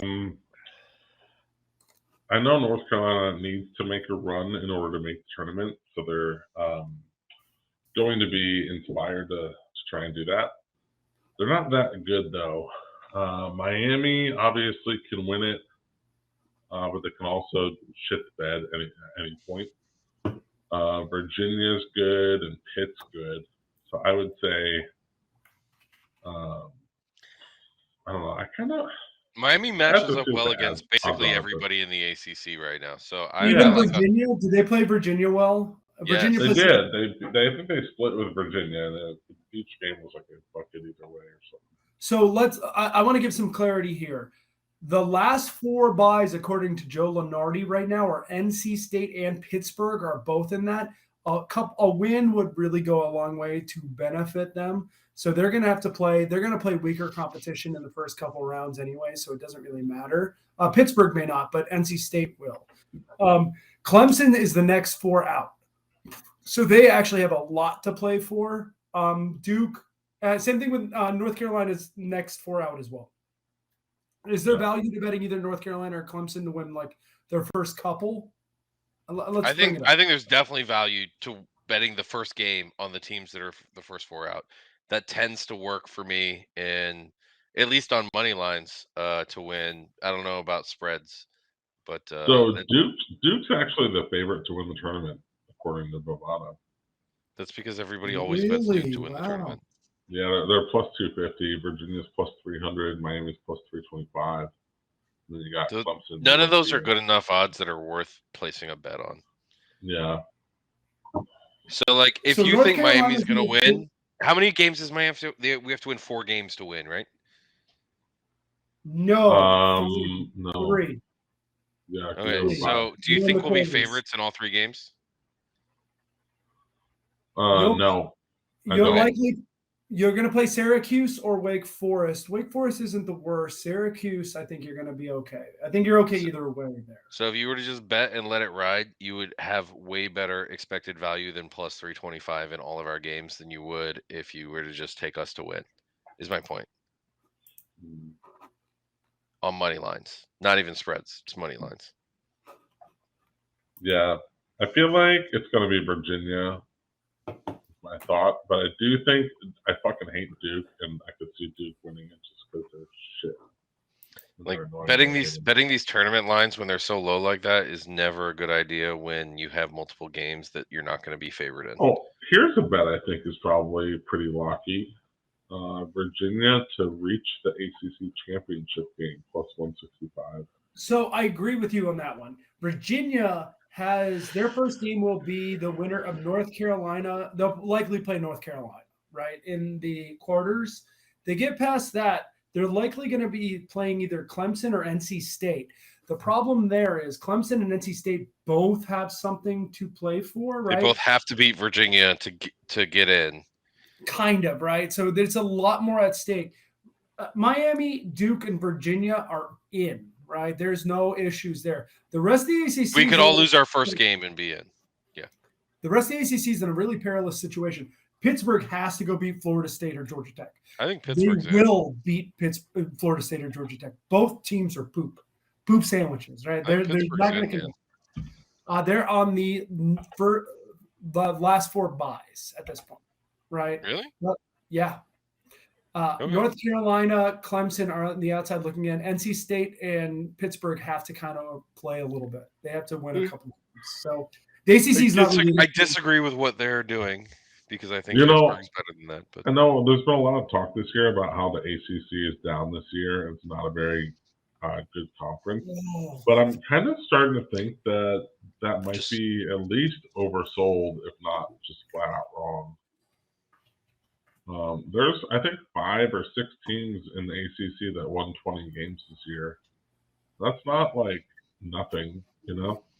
I mean, it's kind of nothing when Miami's like first 9 wins were against high schools. No. Conference matters a lot there. Yeah, but we did great in the conference too. Don't get me wrong. That's why we have like, you know. But I mean, I think everyone's written Duke off, and Duke's ranked. You know, they're number 21. So they figured shit out. They're like 22-8 or something like that. So a team that had a slow start has kind of figured shit out down the stretch. I don't think Duke plays the shitty non-conference schedule that most of the ACC does either. Yeah. So, I mean, you've got Duke, you've got Virginia, you've got Miami. Those are the 3 like big teams in the ACC this year. But you've got a lot of teams that are capable of winning games like Pittsburgh, NC State, even Clemson and North Carolina if they make it. So I guess my point is I'm not trying to oversell the ACC. I think a lot of teams are trying to undersell them. And I think you could find some value if you're doing like a Calcutta or you're making your brackets that you might want to consider, double checking these teams before you write them off as an L. You know I love the Calcutta, Al. You know I love it, but So don't much give fun. away. Don't give away before we buy in. So you can't give everything out yet. I think I'm going to bet NC State to win a couple games. I think I'm going to probably let it ride for a few. They have something to play for. I think NC State's pretty good too. Get through first couple games, get themselves in a comfortable position, and get through the tournament. Get into the tournament.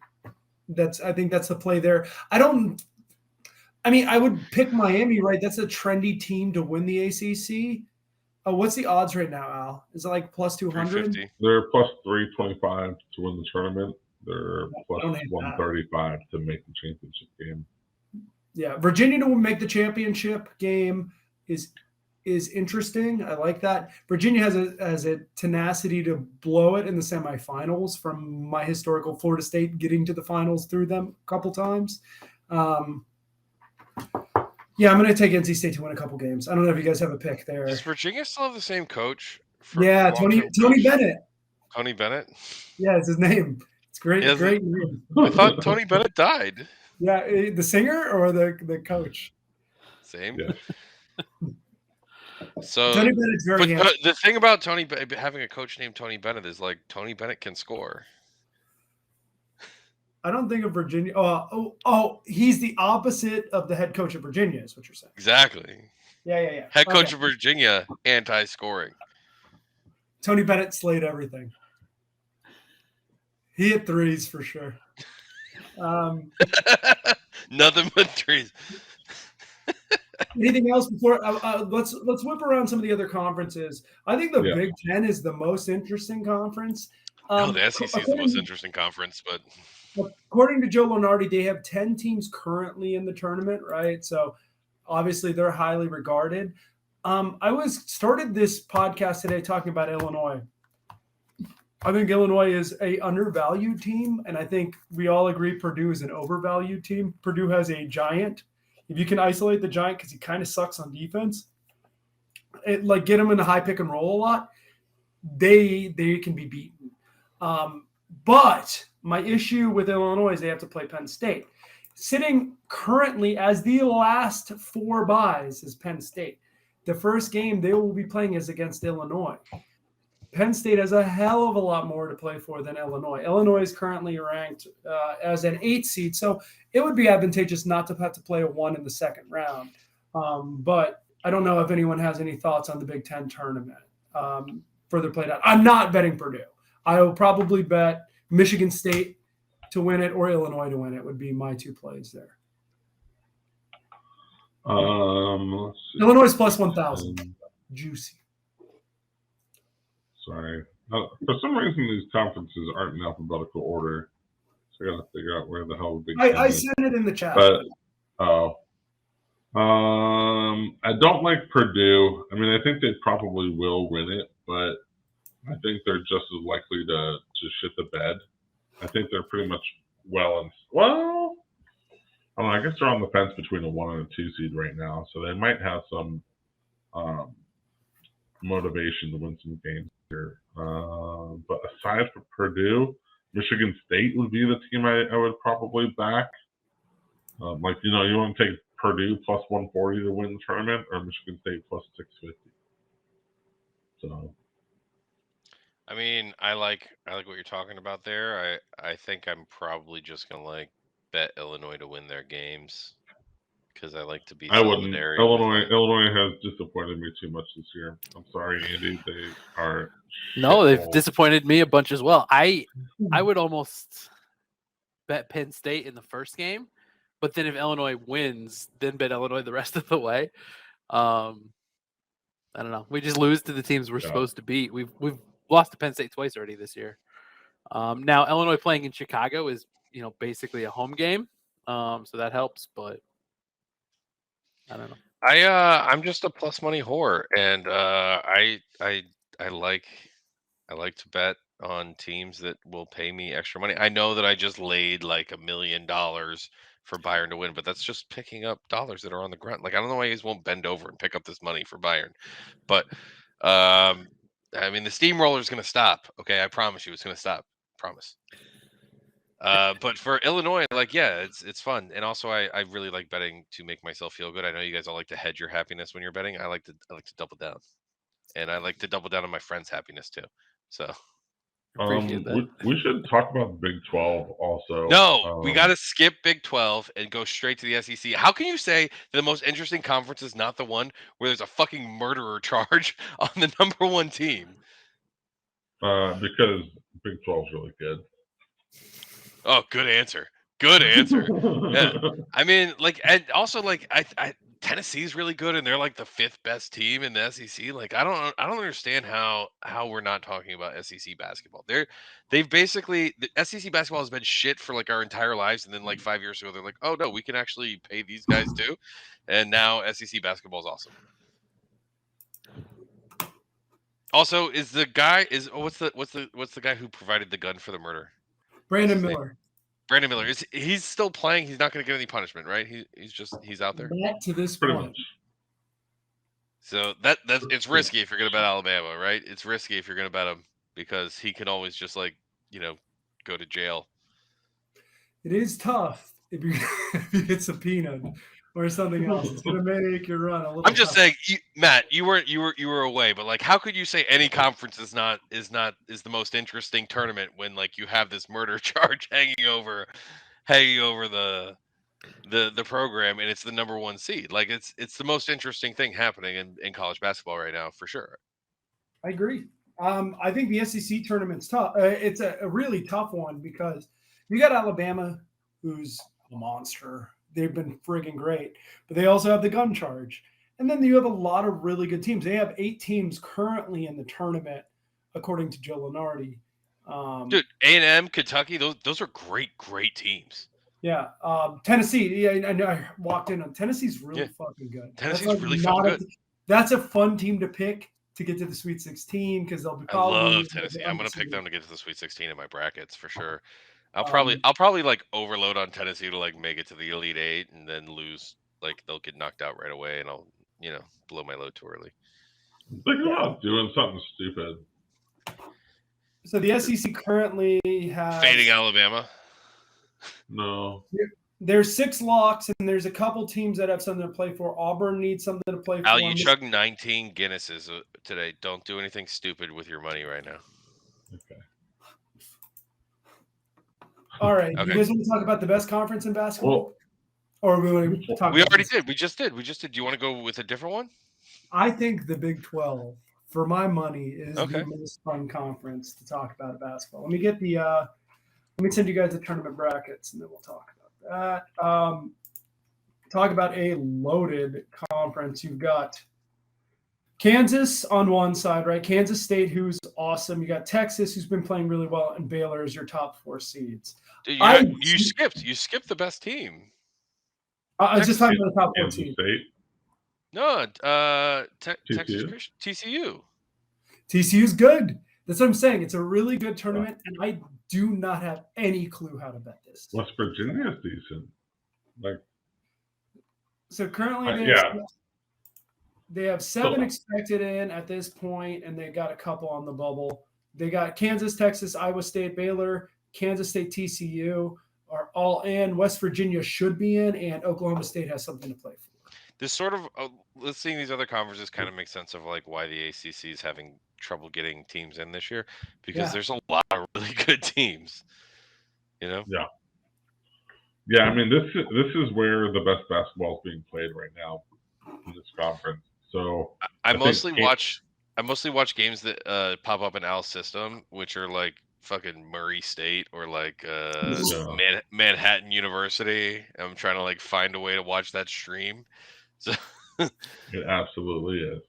And they win a lot, which is great. I love Al's system. We win a lot of money, but like it's hard to find them, and I don't get to watch fucking Alabama and beat Tennessee very often, which sucks. Yeah. Can anyone grab some? Oh. What? Oh God. Sorry, could you guys hear the commercial? No. No, we can't hear you. Sorry, I pulled up a website that was firing a pop-up at me. I heard a bunch of porn. Was it Pornhub.com. Like 2 dudes my basketball So I It's just want gonna to hurt. run through the conferences that I think you have a good shot at winning if you take these teams to win the conference tournament. San Diego State to win the Mountain West. They're plus 150. They're going to win that one. That one, you should just bet that on its own. FAU to win Conference USA is plus 140. I don't love it as much as I love the Mountain West, but I do think that's a very, very likely that's going to happen. The MAC. So there are a few teams favored above Akron, but I think Akron is a very sneaky team that could win that one. That's plus 350. The WAC. So that's the Western Athletic Conference. The Utah San Diego Valley. State is minus 240 to reach the championship game. That's what I'm saying. Like you're I'm gonna hit that plus 150. 150. That's like for incredible a coin value flip, for basically. minus 240 to get to the game and plus 150 to win. That's Another incredible one, value. another change one's there. Utah Valley to win the WAC, Danny. They I think are minus 140 to win it, along with like the other team that's minus 140, but they're plus 165. Or no, I'm sorry, maybe I have that backwards. They're plus 165 to win the tournament, and maybe minus 140 to make the championship game along with the one other team. So essentially, you've got a coin flip there. It's plus 165. And then another one is Dayton plus 140 to win the A10. So when I said I was thinking about doing something really stupid, when I had 4 of these selected, it offered me a round robin. And then I added Dayton to do a 5-team round robin because I prefer 5s to 4s. But it won't let me do a 5-team round robin on conference tournament winners. But I think I would say take your 4 favorite out of those 5 and put a few bucks on it. See what happens. That's interesting. I like that. So, if you do Utah Valley, San Diego State, Akron, and FAU, put $5 on each of those. You're putting $20 in to win almost 500. You think Akron over Toledo? Oh, sorry, that's a 3-team. Yeah, I mean, so obviously that's a big one, right? So I think it's possible for sure. So $5. It's 10 total bets. That's $50 to win 721. If we're talking, let's see, it goes back here. What conference is it? The MAC. Where are you at, I MAC? don't know. Toledo's been good for us, but we've won some money on them this year. Yeah, Kent State, I wouldn't back. Toledo or Akron. So, I mean, maybe you could put Toledo in instead if you're doing a round robin. But I like Akron. I feel like Ohio has also been pretty decent in that conference, but I'm not going to bet it. Yeah, it's plus 1100, so I'm tempted, but I'm not going to bet it. So I was doing some math on round robins because I love a round robin. And thank you, Andy, for putting me on round robins because I wasn't not really that aware of them before you started. 2 years ago, college football season, when we started the year betting underdogs in the first 2 weeks and just crushed it those 2 weeks. So basically with a round robin, if you're betting a 5-leg round robin, you typically need 3 legs to hit to come out ahead. If you're plus money, or to like break even more, or maybe not break even, but just like not be upset with how much you lose. With a 4-leg round robin, if you're plus money, you need 3, and you win on 3. If you're if you're doing a plus money, if you're doing all underdog round robin like we do on college football, 3 of them hit and you win. Yeah. If you're doing like minus 110s and like their coin flip bets, then 3 means you're losing a little bit. But I mean, I think typically when you do something like this, you expect to have some losing ones occasionally. It's when you only win 1 or 2 that you're like you're fucking yourself. Especially if you skip out on the parlay and the 4-team. Yeah. The by 4s in the parlay. Yeah. So I often, when we're doing these round robins, I'll only do 2s and 3s to save a little money on the stake because I've never actually hit the full 5 The full freight. Oh man, Yeah. those are big. Yeah, those are. Yeah, they pay so big, but like most of them, I'm hitting like 3 or 4, right? And if I hit the 4, I still win on the 2s and 3s, right? I just miss out on one big bet. On a 4-leg round robin though, you basically need to be right on 3 of 4 to like not lose your ass. So it makes more sense if you can find a 5th leg to add in there, even if it's not plus money or not as good at odds. So that's my thought on round robin. So I'm gonna go ahead and put $50 on this. It's Utah Valley, San Diego State, Akron, and FAU. I probably won't win money on it, but I don't know. Maybe we'll. Oh, combination's not allowed. You stupid bitch. Why did you even Yeah, I'm having a hard time round robining. I was doing the same exact thing you said. Bovada was not having it. All right. Well, then let's just place them individually. By the way, Kansas is the favorite, but Texas is the favorite to hit the Big 12 championship game. Super interesting. I know we were talking about that. Pac-12, anyone have thoughts? UCLA and Arizona are really good. The rest of it kind of sucks. Fair? Did I do that? Yeah, fair. I don't know who's going to win. I don't know if anyone has a thought on either one of those teams. I think, yeah. If I were backing a side, I'd back UCLA because I think they are the team to beat in that conference. But I don't really have any reason to bet them. So they still have Jaquez too. Amazingly, I feel like he's been for like Jaime Jaquez is still playing there. What conference is FAU in? I'm sorry. It says USA. they're moving to American, but Conference USA, buddy. Oh, okay. I'm trying to like bet them right now, and yeah. The Big East is another amazingly good basketball conference. I don't know what to do with any of that tournament. I know Marquette kicks ass, Connecticut kicks ass. Who else is in that shit?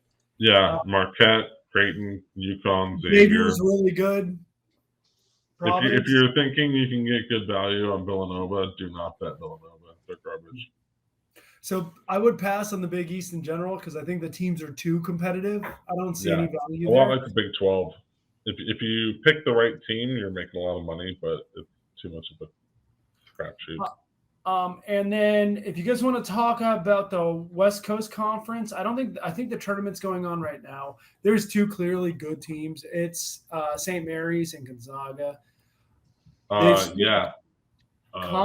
They split the season series. The last game was Gonzaga kind of routing St. Mary's, but they're like a 3 and a 6 seed.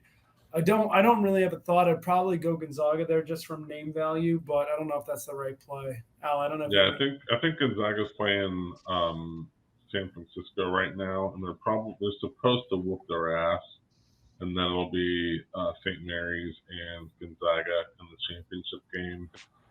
If we're talking West Coast, I know Al has a fucking terrible play. He thinks North Melbourne should lay points against West Coast, which is like one of the worst. Like laying points with North Melbourne is one of the worst things I've ever heard anybody do in my life. That North is actually Melbourne, like everybody knows. Like if you're looking at the table in footy, it's like we know that everybody's gonna be here, and then North Melbourne will be here. That is actually the strongest pivot you've ever made in your life, Daniel. I'm so happy to pivot to Aussie rules. Let's do it. Just call me N'Golo Kante. All right. So, Al, take us through any futures Aussie rules bet and get us the hell out of here. Yeah. So, I mean, I think I touched on this before, but essentially we're looking at Collingwood having a less successful season, Richmond having a more successful season, Port Adelaide having a more successful season. Love Port Adelaide this year, man. I love Port this year. And then the typical Geelong, Melbourne, Brisbane, Sydney up at the top with those other teams. Dude, so, I think Port knocks one of those out of the top 4 this year. Yeah, they got a good shot. They're definitely going to be top 8, I think. But whether they get top 4 is going to come down to where these other like tried and trues fit in. Your Geelong or Melbourne or Brisbane. I think, but the reason I do want to talk about North Melbourne though, because North Melbourne they had a good draft. They've been a shit show for like a while, but they just went and brought in like pretty much the Bill Belichick of Aussie Rules Football to coach them. They traded their number one pick, which they took last year, to Port Adelaide, and I don't know what they got in return, but I think they've got a little bit more of a cohesive group. West Coast also is full of a bunch of dudes with I don't know, octogenarians, a bunch of dudes with knee issues. Everyone on the West Coast is 40 years old. Yeah, that'd be a problem if this wasn't the first game of the year. Yeah, correct. But I do think it's a good opportunity for a statement game in Melbourne. West Coast has to go all the way across the country. That's, I don't know, 3 or 4 time zones to play. So I do like North Melbourne. That's why I like to lay the points there. But it could very much be. You're so wrong. I'm gonna bet against you. We don't even need to pay the vig. We can just do this against each other. No, I'm gonna lay the points too. I trust Al in this one. I'll take both your bets. Don't pay the vig. Just bet against me. I'll take both your bets. Okay, so everybody, next week, no bullshit. We're gonna talk about Champions League. We're gonna talk about the tournament, and we're gonna talk about Aussie rules. No conversation. So I hope you guys enjoyed the conversations this week about haircuts and shit. Next week is only sports. We got too much to cover. So good. Anything else you like in week 1, Al? Before we get back to it next week. I like Sydney. I like Sydney in week 1. So Richmond is the only game on Bovada that isn't minus 115 on each side. Yes. It's minus 175 and plus 135. But if you could get Richmond, even if they're minus a goal or so, minus 6, minus 8, Richmond was plus 3.5. Right, I know. At minus 175, but I'm not paying them minus 175. So if you can get them as favorites for a better price, I like Richmond. I like Geelong to cover against Collingwood, and I like Sydney minus 7.5 at Gold Coast. I'm just gonna hit that Richmond money line, man. And then the other one I took was Hawthorn plus 8.5 hosting Essendon. I like that too. Yeah. All right, we're gonna get international on you guys, so I'm glad you're here. Anything else we want to do before? Congratulations, Al. You have held it together very well for a man who chugged 6 Guinnesses in 20 minutes. Thank you. So kudos to you. I made it.